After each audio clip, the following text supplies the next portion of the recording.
دوباره سوی تو باز آمدم سلام عزیزم. دوباره زمزمه ساز آمدم سلام عزیزم. اگر که پرده جانم به لرزش آمده باشد، دوباره پرده نواز آمدم سلام عزیزم. السلام علیکم مهمانان عزیز، دوستان گرامی.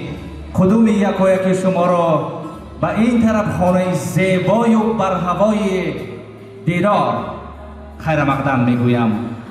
واقعا این دم و این لحظه شاه و ملکه بزم امشبه که تصمیم گرفتند جشن وصالشان را اینجا برگزار نمایند، این ناز و نعمت، این خانه تاجیکانه، این دسترخوان زیبا بهر شما راسته شده است.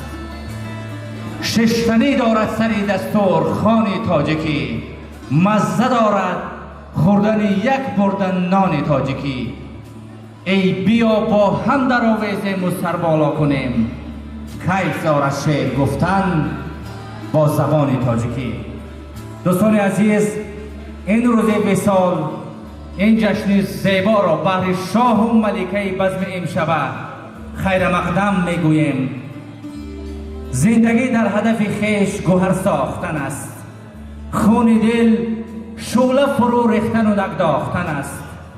مذهب زنده دلان خوابی پریشانی نیست و از همین خاک جهانی دیگری ساختن است. ساختنهای عشق و محبت شاه و ملکه بزم امشبه مبارک و فرخنده باشد.